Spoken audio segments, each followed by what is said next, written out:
Welcome back to The Word in the Works, TWTW. And today we're diving into chapter 2 of Frankenstein and his backstory and how he came to be where he is. I'm Pastor Ben Meyer, and my co host is Pastor Jason Goodham. And Pastor Goodham, what themes do we see here? Where do we want to start in unpacking this chapter? Uh, we kind of already launched into the theme of providence with the last episode.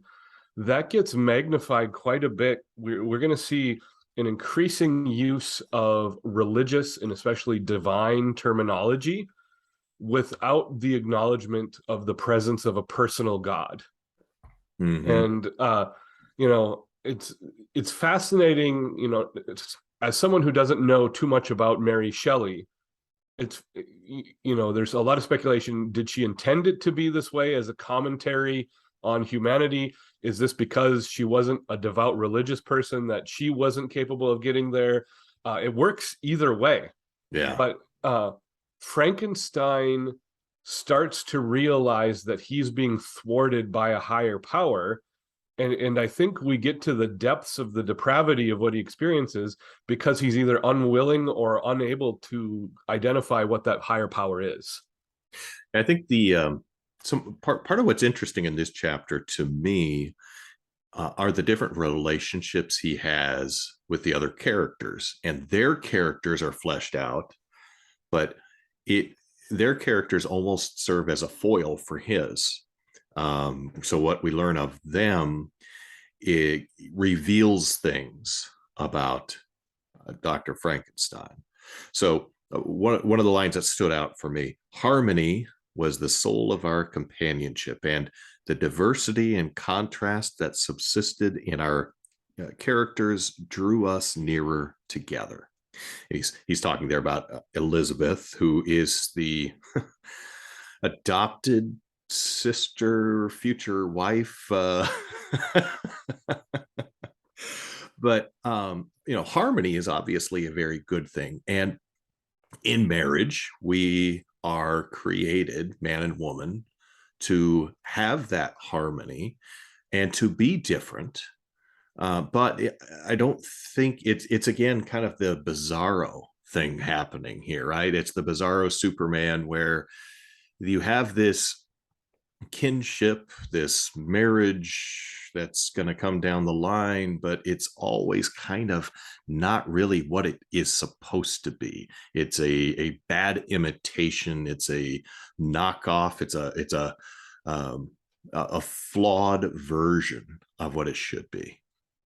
Yeah, you get the sense that Frankenstein praises the virtue of his friends as an excuse for him to not have virtue. Mm. So he's constantly highlighting Elizabeth's gentleness and the kindness of her character. When he gets to Clerval, there's this interesting line. It's like 4 paragraphs in. He says Clerval occupied himself with the moral relation of things. Yeah, I have that underlined as well. And it's but his virtue Mm-hmm. is a deeply smitten with a thirst for knowledge. Yeah. And Yeah, and on top of Clerval's moral relations, then also Elizabeth, the saintly soul of Elizabeth shone like a dedicated lamp in our peaceful home. So kind of the same idea. Yep. And all you get from Frankenstein is he's, 3 different places. He is deeply smitten with the thirst for knowledge. He, yeah. Yeah. He has, the world has secrets which he desires to divine. And then later on, he expands. It was the secrets of heaven and earth that he desired to learn. And so Yeah. he has this almost obsessive pursuit of knowledge in mind. And this is one of those intentional, unintentional things that would be interesting for us to bridge. Is consistently Shelley talks about the pursuit of knowledge without talking about wisdom. Mm-hmm. And from a theological perspective, that is an incredibly rich and there's a lot of depths to mine in that. because the Bible warns us about knowledge, but it praises wisdom. And so, the fall happens in the Garden of Eden because Adam and Eve eat from the tree of the knowledge of good and evil. But then wisdom personified in Proverbs is the person of Jesus Christ. Yeah. And that tension there with knowledge and wisdom is certainly pertinent in our day. We have a lot of knowledge. We know a lot of things, or at least we think we do. Um, we could go down a whole epistemological rabbit trail, but that's probably not what we're here to do today. But the idea of knowing a lot of things doesn't mean you know what to do with it, or just again, base knowledge doesn't necessarily equate to wisdom. Yeah. And he wants knowledge. He seems to have no interest actually in wisdom. No, it's all for a pursuit of glory, and just because he can, and Mm-hmm. and over, it's going to build in the next couple of chapters. It's any thought of a new knowledge becomes the carrot on the stick for him, and he's chasing after it. He's chasing after it, and what is remarkable is that Frankenstein's knowledge is marked especially by a lack of wisdom. Mm-hmm. And so we when he discovers the scientists, Yeah. he's learning things from scientists who know nothing. And even when his dad says to him, hey, there's better stuff than this, he disregards the wisdom of his father. Yeah. Who probably again is the God figure in the entire thing, the father figure. In a couple chapters, as Frankenstein's putting the monster together, he works himself into such a mental and emotional state by denying himself, sunlight and food and rest, and again, any interaction with anybody else. Yeah, and there's no wisdom to Frankenstein's knowledge. Yeah, and it's fascinating because as soon as that is completed, there's regret. Yeah. And so there again, it's the lack of wisdom. The line from Jurassic Park, stands out to me. I'm not going to say it right. You spend so much time wondering if you could. You never asked if you should. There you go. Yeah. And that's exactly the problem he has, isn't it? Yeah. That he is just, I can do this, therefore I must do this. And so you also have that idea of power, right? And what do we do with power when we actually have the ability to do something? And for him, it is all about self-glorification and about doing what he is able to do, whether or not that is a good thing or a wise thing.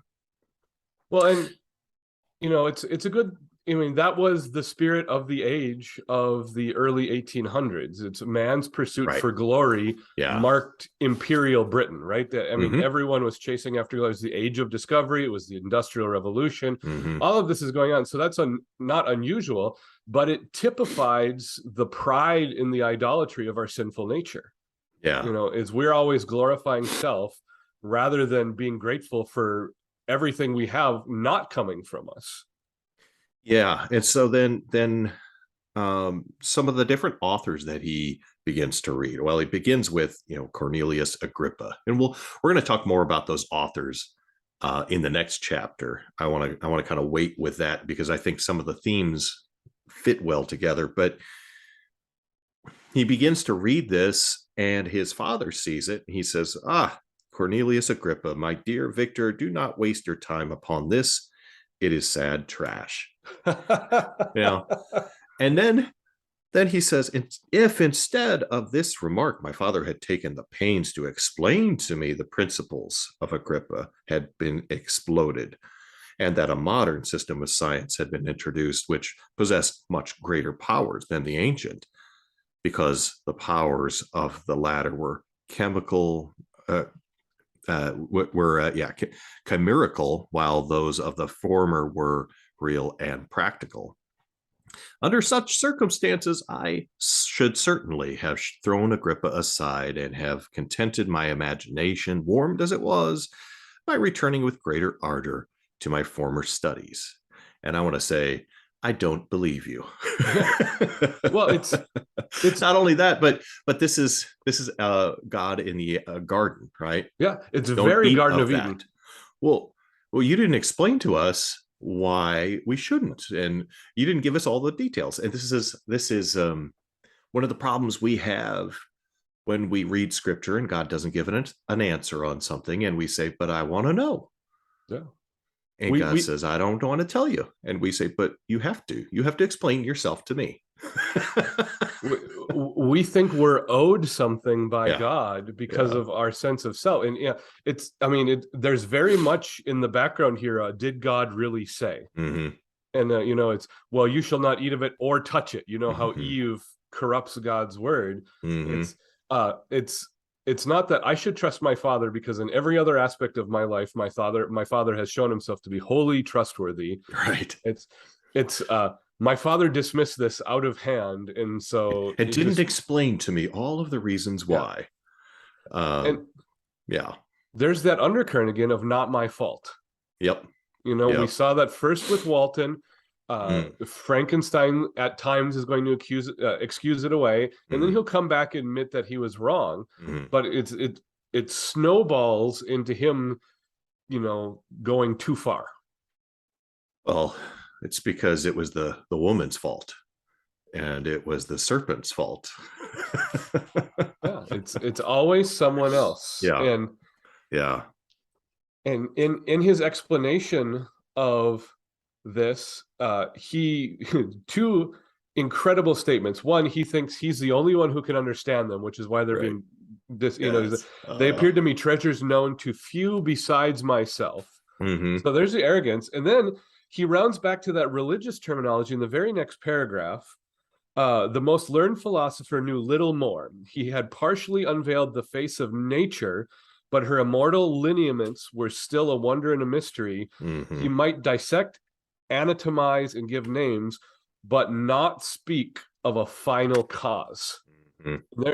There is that acknowledgement off in the distance that God is there, All right. That final cause. but Yeah. for someone like Frankenstein, it's not that God is there, is that's the final level of mastery. Mm-hmm. It's, in the end, his desire is to be God. Mm-hmm. Yeah. Yeah. Yeah. He does. He wants to be God, and that's why he has to create. He has to give life. Um, and it's interesting too, because then you see this illustration of the power of God with the Yeah. lightning bolt, and he is amazed by this. And this also is kind of really of the age, right? Electricity. Ooh, this is the Yeah. new cool thing. And what kind of powers might we be able to unleash because of this? And then, in the 20th century, it was, ooh, atomic power. What kinds of things might man be capable of because of this? And you end up with uh, comic books where atomic power causes people to gain superpowers and things like that, because it was kind of this whole, well, we don't even know what might be possible with this. And with it seems like every generation there is this new, oh, well, this is really going to unlock things for us, and we'll really be able to accomplish amazing things, and we can leave God in the dustbin of history. Yep. And very interesting, the phrase he uses at the end of that paragraph where he's describing the power of the thunderstorm. Mm-hmm. uh just ominous. The last sentence is, I never beheld anything so utterly destroyed. Right. Right. and Yeah. and and what a line of foreshadowing for him, trying to reverse the course of what God does in this world. And he recognizes, but he doesn't understand the importance of the power he's trying to wield. Mm-hmm. Mm-hmm. Anything else you want to hit on before we get to that last paragraph? Because that last paragraph is packed. It's not very long, but it's packed. No, let's jump into that because it's just so It is. rich. It is. So that last paragraph, it says, it was a strong effort of the spirit of good, but it was ineffectual. Destiny was too potent, and her immutable laws had decreed my utter and terrible destruction. And that's just a great paragraph there. Oh, You know, she's such a good writer. her mastery of individual sentences, Mm. and especially her giftedness of being able to convey a lot of imagery in a sentence without being too wordy. Mm-hmm. You know, It's it's amazing. it's always been my criticism as a barbarian when it comes to literature. Like if you ever read Hemingway, Yeah.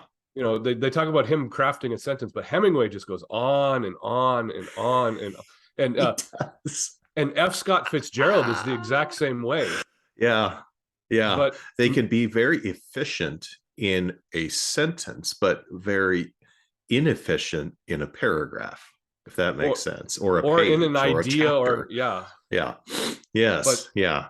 She Shelley's is so mastery, efficient oh, and is capturing and layering things. mm, Just the layers are just incredible to me. As a as somebody that plays at writing on occasion, it's like, okay, yeah, there, this is really good and something to aspire to, but you're not going to get there. well, honestly, I would just love to see if there are background documents of like Shelley's personal notes when she was writing Frankenstein, because she was very young, Yeah. and I have a handful of friends who write fiction Mm-hmm. and who write for a living, and like their mind maps and the way they track the various threads of their Uh-huh. stories, it Uh-huh. gets to be pretty expanded. Yeah. But we're two chapters in and like 6 or 7 sections in, and she's already weaving multiple Oh, threads together, and yeah. then just at the right moment one pops up, Mm-hmm. and then right back into the undercurrent of the narrative. It's Yeah, she amazing. doesn't get stuck on it. No. She doesn't get stuck on it. And it's amazing how she does that. Anyway, back to the theme Yeah. of this. So, he says it was a strong effort of the spirit of good. Well, what is the spirit of good? Well, in Frankenstein's mind, the spirit of good is coincidence, and the destiny is what for predestined, preordained his destruction. It's so the end of the paragraph is when he gave up on science or whatever. Mm-hmm. uh that was like, if I had given up on science right there and just become a normal human, Yeah. everything would have worked out in my life. Uh-huh. But he was too obsessed, and so destiny's conspiring against them. And again, there's that providential language on both the theory of coincidence and the theory of destiny. and Mm. and God is always lurking in the background, peering over Frankenstein's shoulder, and Victor just will not acknowledge it. It's fascinating because he is at the same time very much a self-driven, I think would say self-made man in various ways. And yet at the same time he describes things as, well, I was compelled by this or Yeah. pulled by this, or it was forced upon me. I couldn't help it. Um, and I think he doesn't have the verbiage to say, my sinful nature compelled me towards this.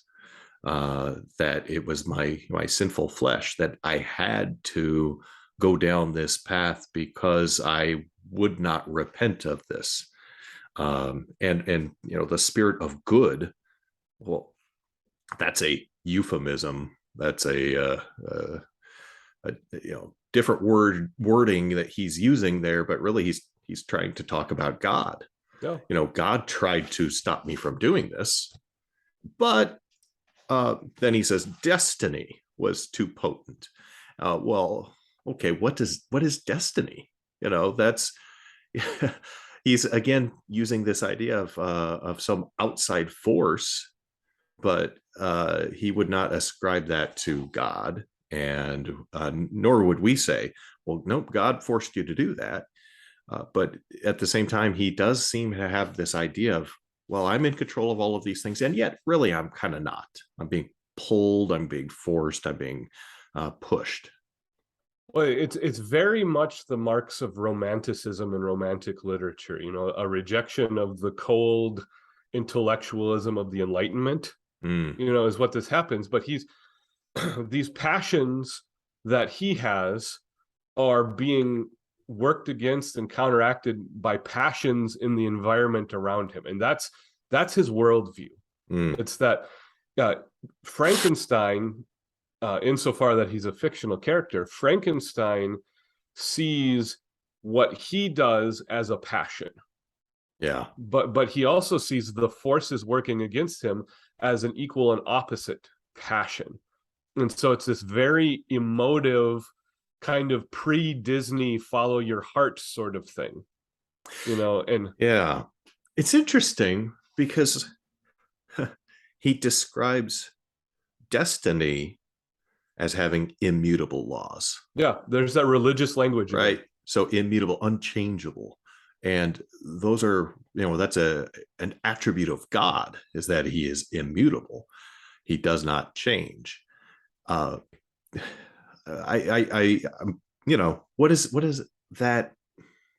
I don't even know what to do with that, I guess, because he's ascribing immutable laws to some idea, force, thing that is really not tangible, not personal. Uh, so it's interesting. He rejects, it seems, the laws of God, the eternal, immutable law of God, the Benevolent law. immutability of God himself, and yet ascribes that to destiny. Well, and I think in the end, this just rounds back to he is absolving himself from responsibility. At this point, Mm, as he mm, weaves his story, mm-hmm, what happens to Victor Frankenstein happens because he was destined to fail. hmm, And so you kind of get that sense of, if things had just broken differently, yeah. my entire life might have, and it's not this self-perpetuating destruction that we see from a Christian worldview, where it's, you very much see in Victor Frankenstein's life at this point in the story and moving in the immediate future, a Romans 1 sort of pattern where you probe the mysteries of God and you become idolatrous, and then God gives you up to your sin, and then you take it to the Mm-hmm, next level and God gives you over to your sin, and over God gives you over to the point where he's created this monster that then is bent on destruction of everything in his life. yeah. And the thing that he creates is the very thing he blames Mm-hmm, fate for, that he couldn't but not create it. yeah. Yeah, and the old joke, of course, is that Frankenstein is not the monster, right? The Yeah. monster is Frankenstein's monster, and people confuse those two things. That they talk about the monster as Frankenstein, but at the same time, like there's truth in that, isn't there? Because Yeah. Frankenstein actually is the monster, and that monster is the personification Of of Frankenstein. Frankenstein. Yeah, absolutely. And I think that's the big point of the whole story, right? Yeah, yeah, Is that Frankenstein can't see that the monster is the amplified version of all of his worst parts. right, right, And yes, and and and the result of how he treats others. others. Yeah. Well, which again is another layer that Shelley adds to the story, Oh because yeah. as Frankenstein is conversing with Walton, Mm-hmm. he sees Walton going down this path, and he's trying to teach Walton what he doesn't realize about himself. Yeah, It's yeah, fascinating. yeah. Oh man. Okay. Well, we better wrap it up there for that chapter. We'll jump into chapter 3 next time, but we'll stop there for today, and we look forward to being with you again next time on the Word and the Works. He gone.